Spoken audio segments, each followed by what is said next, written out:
ఆంధ్రప్రభకు స్వాగతం. నేను సంతోషి. ఫ్యాన్స్ ఎంతో ఈగర్‌గా వెయిట్ చేసినటువంటి 'హరిహర వీరమల్లు' అయితే రిలీజ్ అయిపోయింది. అలాగే ఫ్యాన్స్ అయితే సంబరాలు చేసుకుంటున్నారు. ఈ మూవీ గురించి గానివ్వండి, అలాగే ఇందులో సాంగ్స్, హీరోయిన్ గురించి, సో వీటన్నిటి గురించి కూడా బీజీఎం గురించి, స్టోరీ గురించి, అలాగే ఇందులో ఉన్న డైలాగ్స్ గురించి, సో ఒక్కొక్క ఫ్యాన్ అయితే ఒక్కొక్కలాగా పండగ చేసుకుంటున్నారనమాట. మీరే చూడొచ్చు. వాళ్ళ మాటల్లోనే తెలుసుకుందాము. మూవీ ఎలా ఉంది, అసలు వాళ్ళకి ఎలా నచ్చింది, ఏంటి అని అన్నీ కూడా వాళ్ళ మాటల్లోనే అడిగి తెలుసుకుందాం. మరి ఇంకెందుకు లేట్, బయట తీసేసుకుందాం రండి. సార్ ఎలా ఉంది మూవీ? సినిమా చాలా బాగుందమ్మా. అంటే ఒక సాధారణంగా స్టార్ట్ అయ్యి ఒక అసాధారణంగా ముగుస్తుంది. లాస్ట్ అరగంట క్లైమాక్స్ గూస్ బంప్స్. ఒక సినిమా బాగుందా లేదా అని ఎలా నిర్ణయిస్తారంటే, లాస్ట్ అరగంట కనుక చాలా బాగుందంటే ఫీల్ గుడ్తో బయటకు వచ్చారంటే ఆ సినిమా హిట్. ఇవాళ వచ్చిన వాళ్ళంతా లాస్ట్ అరగంట కుర్చీల్లో కూర్చోాల అలా చేశాడనమాట. పవన్ కళ్యాణ్ గారు కంపోజ్ చేసిన ఫైట్ కావచ్చు, అందులో ఉన్న సన్నివేశాలు కావచ్చు. ఒక పాప అందులో వేదాల్లోని మంత్రాలు చదువుతుంటే ఆ ఫైట్ సీక్వెన్స్ జరుగుతుంది. సో అది నిజంగా ప్రతి ఒక్కళ్ళ కళ్ళల్లో నీళ్ళు వచ్చేలాగా ఉంటుంది అనమాట. అద్భుతంగా తీశారు. ఇది ఇవాల్టి రోజుల్లో సనాతన ధర్మం గురించి మర్చిపోతున్న రోజుల్లో ఇలాంటి సినిమా ఖచ్చితంగా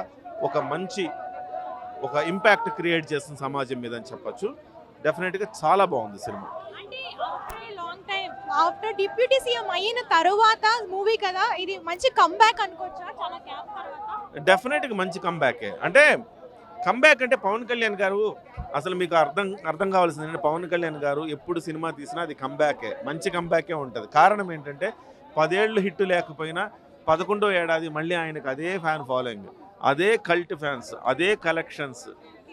ప్రకాష్ రాజు విధమైనా కానీ ఒక మాట అన్నాడు ఒకసారి విష్ణు విషయంలో, ఆయన ఫ్లాప్ సినిమా కలెక్షన్ చేయదు నీ సినిమా అని. అంటే ప్రకాష్ రాజుకు కూడా తెలుసు ఆ విషయం. అంటే ఎవరైతే ఇలాంటి విమర్శలు చేసే వాళ్ళకు కూడా తెలుసు ఏంటి పవన్ కళ్యాణ్ స్టామినా ఏంటో. 10 ఏళ్ళు కాదు, 20 ఏళ్ల తర్వాత ఆయన సినిమా తీసినా ఇదే స్టామినాతో సినిమా ఆడుతుంది. చాలా మంది అంటే మహేష్ బాబు ఫ్యాన్స్, ఎన్టీఆర్ ఫ్యాన్స్ వీళ్ళందరూ కూడా బాయ్ కట్ అనేది ట్రెండ్ చేస్తున్నారు కదా. అసలు వాళ్ళు ఎవరు చేయట్లేదమ్మా. ఎందుకు చేస్తారు చెప్పు? మహేష్ బాబు నాకంటే పెద్ద హీరో, ప్రభాస్ నాకంటే పెద్ద హీరో, వాళ్ళకున్నంత కలెక్షన్స్, వాళ్ళకున్నంత మార్కెట్ నాకు లేదని ఆయన ఓపెన్గా అంత తగ్గి ఆయన చెప్తున్నాడు. అసలు వాళ్ళతో కాంపిటీషనే లేదు ఆయనకి.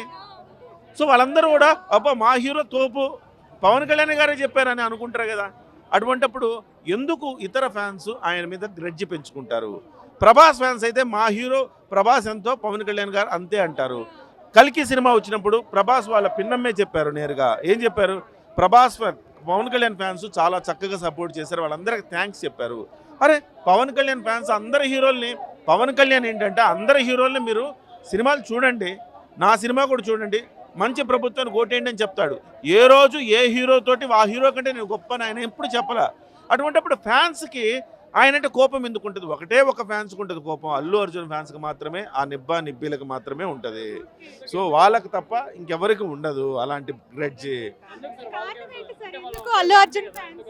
వాళ్ళ ఫ్యామిలీ ఒకటే అయినా కానీ నేను వేరు అని, నా స్టైల్ వేరు, నా క్యారెక్టర్ వేరు, నా స్థాయి వేరు అని అల్లు అర్జున్ గారు ఎప్పుడైతే బిహేవ్ చేశారో, సో నా బ్రాండ్ వేరు అని ఎప్పుడైతే అన్నారో అప్పటి నుంచి ఆయన ఫ్యాన్స్ కూడా వేరుగా ఆలోచిస్తున్నారు. ఆయన ఎప్పుడైతే వైసీపీకి సపోర్ట్ చేశారో ఆయన మా వైసీపీ వాడు అని వాళ్ళు భావిస్తున్నారు. వైసీపీ వాళ్ళు ఓన్ చేసుకున్నారు ఆయన్ని. సో వైసీపీ వాళ్ళు ఎప్పుడైతే ఓన్ చేసుకున్నారో మెగా ఫ్యాన్స్ ఆయన వదిలేశారు. సో ఆయన బిహేవియర్ అట్లా ఉంది కాబట్టి వాళ్ళు తప్ప మిగతా ఏ ఫ్యాన్ కూడా పవన్ కళ్యాణ్ గారి సినిమా అంటే వాళ్ళ ఫ్యాన్ సినిమాగానే భావిస్తారు. వాళ్ళు ట్రోల్స్ చేయడం అనేది జరగదు. వాళ్ళ పేరు పెట్టుకుని వీళ్ళు ట్రోల్స్ చేస్తారు. వైసీపీ బ్యాచే వాళ్ళ పేరు పెట్టుకుని ట్రోల్స్ చేస్తున్నారు, అంతే తప్ప. పొలిటికల్గా డైలాగ్స్ అంటే ఒక ప్రజాప్రభుత్వాన్ని నిర్మించాలంటే ప్రజల్లో ఎలాంటి తిరుగుబాటు రావాలనేది చెప్పాడు. 2024లో ఆయన చెప్పిందే ఇవాళ ఈ సినిమాలో ఉంది. 2024లో ఏం చెప్పాడు? ప్రజలలో కోపం రావాలి, మంచి ప్రభుత్వాలు రావాలంటే కోపం రావాలి, తిరగబడాలి, నేను ఒక్కడనే ఉంటే సరిపోదు అని ఆయన అనేక సందర్భాల్లో చెప్పాడు. సో అదే ఇవాళ క్లైమాక్స్ సీన్ అదే. ప్రజల్లో కోపం వస్తుంది, తిరగబడేలా సన్నివేశాలు ఉంటాయి. సో అంత ఎమోషన్ పీక్స్ తీసుకెళ్ళిపోతారు. త్రివిక్రమ్ రాసినట్టు ఇంపాక్ట్ అనేది అట్లా మనం అందరు బాగా రాస్తారు. త్రివిక్రమ్ రాసినట్టుగా మనం కానీ త్రివిక్రమ్ గారి పర్యవేక్షణ ఉంటుంది. ఎందుకంటే పవన్ కళ్యాణ్ గారు ప్రతిదీ కూలంకషంగా చూసుకోలేరు. ఆయనకు ఉన్న బాధ్యతల నేపథ్యంలో ప్రజల కోసం పనిచేస్తూ ఉన్నారు. అటువంటప్పుడు ఎవరొకళ్ళు ఆయనకు సహకారం అందించాలి కదా. ఆయన మిత్రుడిగా, నమ్మిన మిత్రుడిగా, స్నేహితుడిగా ఆయన కొంత పార్ట్ తీసుకుంటాడు. ఏది బాగుంది జస్ట్ పర్యవేక్షణ అంటుంటారు. 18 నిమిషాలు లాస్ట్ ఉంటుంది. చాలా అద్భుతమైన ఫైట్ సీక్వెన్స్. పార్ట్ 2 అసలు విషయం అంతా పార్ట్ 2లోనే ఉంది. ఎందుకంటే లాస్ట్ 15-20 నిమిషాల్లో బాబీ దియోలు అలాగే పవన్ కళ్యాణ్ గారు సినిమా అంతా ఎదురుపడరు. ఒకే ఒక్క క్లైమాక్స్ సన్నివేశాలు ఎదురుపడతారు. నెక్స్ట్ వాళ్ళిద్దరి మధ్య సన్నివేశాలు ఏం రాబోతున్నాయి, వాళ్ళ పోరాట ఘట్టాలు ఏముండబోతున్నాయి అనేది సర్వత్రా ఆసక్తి ఉత్కంఠ ఇచ్చి వదిలేశాడు.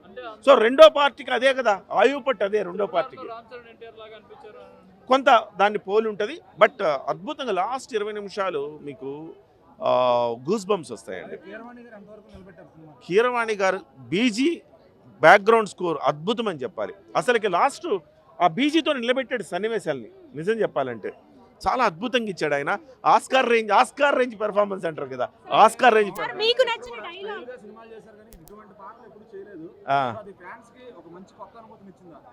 ఏది డెఫినెట్గా ఇస్తుందండి, డెఫినెట్గా ఇస్తుంది. పవన్ కళ్యాణ్ గారిని కొత్తగా చూశారు, కొత్త క్యారెక్టర్లు చూశారు. బట్ క్యారెక్టర్ కొత్తదేనైనా ఆయన ఆత్మ అది. అంటే ఎప్పుడు అంటే సినిమాలో పాత్ర కావచ్చు, నిజ జీవితంలో ఆయన పాత్ర కూడా అదే. ఆయన జీవించారు. నిజ జీవితంలో ఆయన ఎవరి కోసం జీవిస్తున్నాడు? జనం కోసం జీవిస్తున్నాడు. ఈ సినిమాలో కూడా జనం కోసమే జీవిస్తాడు. సో జనానికి ఏమి ఇవ్వాలి, జనానికి పంచి పెడుతూ ఉంటాడు. అక్కడ వజ్రాలు దొంగతనం చేసి పేదలకు పంచి పెడతాడు సినిమాలో. నిజ జీవితంలో సినిమాలు చేసి వచ్చిన డబ్బుల్ని పేదలకు పంచి పెడతాడు. అంతే తేడా. మీకు నచ్చిన డైలాగ్? ధర్మం కోసం నిలబడ్డం అంటే భజన చేయటం కాదు, తిరగబడ్డం. అరాచకం మీద తిరగబడి యుద్ధం చేయడం, అదే నిజమైన ధర్మం. మొత్తానికి ఔరంగజేబును ఓడించాడా? ఆ సినిమా చూడాలి మీరు. వావ్, సూపర్, చాలా అంటే చాలా బాగుంది. ముందుగా చెప్పాలంటే ఓం నమ శివాయ, హరహర మహాదేవ్, జై శ్రీరామ్, జై శ్రీరామ్, జై శ్రీరామ్ అని చెప్పాలి. చాలా అంటే చాలా బాగుంది మూవీ. ఎక్సలెంట్. అసలు స్టార్టింగ్ నుంచి ఎండింగ్ వరకు వేరే లెవెల్ ఉంది. మూవీ తీసింది కోహినూర్ డైమండ్ కోసం. పవన్ కళ్యాణ్ గారి సార్ యాక్టింగ్ చాలా వేరే లెవెల్ ఉంది. ఆ టైగర్ని చూసి అండ్ జంతువులతో మాట్లాడడం అంటే వేరే లెవెల్. అసలు టైగర్ని చూసినప్పుడు ఆ టైగర్ భయపడిపోయినప్పుడు నాకు అసలు చాలా అంటే చాలా బాగా అనిపించింది. ఇంకొక సీన్ నాకు చాలా బాగా నచ్చింది. ఎక్కడంటే ఫారెస్ట్లో ఒక గ్రామము వర్షం కోసం ఎప్పటి నుంచో దాహం కోసం, తిండి కోసం బాధపడుతుంటే వర్షాల కోసం వెయిట్ చేసి పంటలు పండకపోవడం వల్ల ఒక ఫారెస్ట్లో యజ్ఞం చేస్తారు. ఆ యజ్ఞం వల్ల వర్షం పడుతుంది చూసారా? ఆ వర్షం పడడం అయితే వేరే లెవెల్. అసలు చాలా చాలా అంటే చాలా బాగుంది. ఒక డైలాగ్ చెప్తాను, కొన్ని డైలాగ్స్. అక్కడ మల్లు ఇక్కడ మల్లు హరిహర వీరమల్లు, నన్ను బిగ్ బాస్కి ఎవడు తీసుకుపోలేడు, హరిహర వీరమల్లు సినిమాలా ఎవడు తీయలేడు. మూవీ అయితే నాకు మేడం ఫస్ట్ ఆఫ్ ఆల్ నాకు ఫస్ట్ పార్ట్ చాలా బాగా నచ్చింది. కీరవాణి గారి బీజిఎం అయితే సినిమాని నెక్స్ట్ లెవెల్గా తీసుకెళ్లారు. పవర్ స్టార్ పవన్ కళ్యాణ్ చెప్పినట్టు సినిమాకి ఏదైనా ప్లస్ అయింది అంటే కీరవాణి గారి బీజిఎం. RRR తర్వాత మళ్ళీ అంత ప్రాణం పెట్టి ఈ సినిమాకి పనిచేశారని అనిపించింది. ఈచ్ ఎలివేషన్ షాట్కి అసలు కీరవాణి గారి బీజిఎం అయితే గూస్ బంప్స్ వచ్చాయి. మూవీ హరిహర వీరమల్లు, మంచి వర్షం, రాత్రి 9 గంటలకు షోకి వెళ్దాం అనుకున్నాను. ఎలాగా ఇప్పుడు టికెట్ బుక్ చేసుకున్నా కదా వచ్చాను. ఓకే, గోల్డ్ స్క్రీన్లో పవన్ కళ్యాణ్ గారిని 5 సంవత్సరాల తర్వాత కొత్త కైండ్ ఆఫ్లో చూసా. చాలా కంబ్యాక్ అంటే అండి, ఈ సినిమా పవన్ కళ్యాణ్ గారు వీరాభిమానిగా పవన్ కళ్యాణ్ గారు బాగా నచ్చారు. ఒక సినిమా లవర్గా సినిమా స్టోరీ లైన్ తీసుకెళ్లే విధానం ఎక్కడో గాడి తప్పింది. CG వర్క్, గ్రాఫిక్ వర్క్, ఈ రెండు కూడా ఎక్కువ టైం తీసుకున్నారు. అసలు ఇంత టైం తీసుకోవాల్సిన అవసరం లేదు. ఇంత టైం తీసుకున్నారంటే ఇంకా అంతకుముందు ఇంకెంత బాగాలేదు అనేది నాకు అనుమానం అనమాట. ఎందుకంటే CG వర్క్ అంటే బాహుబలి, KGF ఎన్ని సినిమాలు చూసినప్పుడు ఆడియన్స్ బాగా అలవాటు పడిపోయారు అలాంటి ఫ్రేమ్లకి. ఒక గ్రాఫిక్ ఫ్రేమ్ పెట్టాడంటే ఇంకా జనాలు ఏదో అద్భుతం ఎదుర్కొంటారు. ఇప్పుడు అక్కడ వర్షం, ఒక వాటర్ పడుతుంది నది నుంచి బ్యాక్గ్రౌండ్ షాట్లోంచి, కానీ వాళ్ళ పెయింట్లో ఉంటే ఎలా ఉంటుంది? సో అట్లాంటి కొత్తగా ఉండేసరికి ఏమన్నా చిన్న హీరోనా పవన్ కళ్యాణ్ గారు అంటే ఎంతో హైప్తో చూస్తారు. సో అలాంటి ఒక్కటే పార్ట్ 2లో లేకుండా ఉంటే బాగుంటుందని నేను చెప్తున్నా. ఇది నా ఒక్కడి మాటే కాదండి, ప్రతి ఒక్కళ్ళు కూడా పవన్ కళ్యాణ్ వీరాభిమానులు జై పవర్ స్టార్ అని చెప్పి వెళ్ళిపోతున్నారు, సూపర్ హిట్ అని వెళ్ళిపోతున్నారు. కానీ వాళ్ళందరి మాటగా నేను చెప్పేది ఏంటంటే, సో కొంచెం మా దేవుణ్ణి ఎలా చూపించాలో అలా చూపించండి. సినిమాలో ప్రతి ఒక్కరిని దేవుడిగా చూపించేస్తారు, కానీ నిజ జీవితంలో పవన్ కళ్యాణ్ గారిని దేవుళ్ళ చూస్తున్నారు, దేవుళ్ళ కొలుస్తున్నారు అంటే ఆయన ఎలా ఉన్నా సరే మేము యాక్సెప్ట్ చేస్తాం. బాలయ్య బాబు గారిని ఒక తన్ను తన్నితే అంత దూరం వెళ్ళి పడుతుంది. ఇక్కడ హైదరాబాద్లో తంతే తెలంగాణ ఆంధ్రాలో పడినా ఒప్పుకుంటారు జనం. అలాగే పవన్ కళ్యాణ్ గారు ఒక వాక్ ఇచ్చారంటే చాలు, మాకు కడుపు నిండిపోతుంది. ఒక ఎలివేషన్ ఇచ్చారంటే సరిపోతుంది. ఒక్క లుక్ 1,00,000 మందిలో ఒక లుక్ ఇచ్చారంటే అర్థమైపోతుంది. సో అలాంటి ఫ్యాన్స్ ఉన్నటప్పుడు ఇంకెలా చూపించాలి, ఎంత డెడికేషన్ పెట్టాలి అంటే, ఒక ఇల్లు కట్టేటప్పుడు ఇద్దరు మేస్త్రులు చేస్తే ఎలా ఉంటుంది, అలా ఒక సినిమాకి 2 డైరెక్టర్లు చేస్తే ఎక్కడో ఏదో జరిగిందిరా బాబు అనిపించింది. సో క్రిష్ గారు చేసి ఉంటే కనుక చాలా బాగుండేదండి. ఎందుకు అంటే అంతకుముందు బాలయ్య బాబు గారితో ఇలాంటి కైండ్ ఆఫ్లో ఒక సినిమా చేశారు బాలయ్య బాబు గారితో. ఆ ఫైట్ సీన్లు కానీ ఆ బ్రిటిష్ సీన్లు కానీ అదిరిపోయిన అప్పట్లో. సో ఆయన చేస్తుంటే బాగుండు. సో ఇక్కడ ఓవరాల్గా సినిమా ఎక్కడా తగ్గలేదు. సినిమా పొలిటికల్గా ఎక్కువ డైలాగ్స్ ఉన్నాయని చెప్పేసి పొలిటికల్గా కాదండి, ఒక పొలిటికల్ లీడర్ ఏ చెప్పినా పొలిటికల్గానే అనిపిస్తుంది. సో అది మనం తీసుకోవడంలో ఉంటుంది అనమాట. ఓకేనండి. ఆ క్లాస్ జన్మ ధన్యం. ఏ జన్మలో ఏ పుణ్యం చేసుకున్నానో ఈ జన్మలో హరిహర హీరమల్లులో నటించే అవకాశం దొరికిందే నా జన్మ ధన్యం. ఓజీ దాటేస్తాం, అవుతుంది తర్వాత.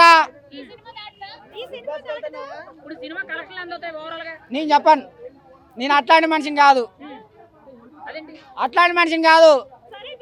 నేను 100 కోట్లు వస్తాయని చెప్తే రేపు రాకపోతే వాళ్ళే మళ్ళా నా కొడక 100 కోట్లు వస్తాయని చెప్పేసి మీద అంటారు నన్ను. మాట వినాలి గురుడా, మాట వినాలి. మా దేవుని మాట. పవన్ కళ్యాణ్ ఆయన సపోర్ట్ చేస్తే ఎవడైనా గెలిపే, ఆయన పోటీ పడితే చిత్తే.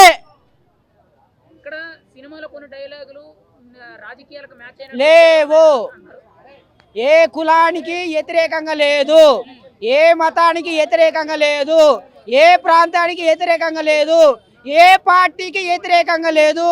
100కు 100% ఉన్నది ఉన్నట్టుగా తీసిన దమ్మున్న సత్తా ఉన్న మొనగాడు ఎవడన్నా ఉన్నాడంటే పిఠాపురం ఎమ్మెల్యే గారు, ఆయన తాలూకా నేను చూసిన. సూపర్.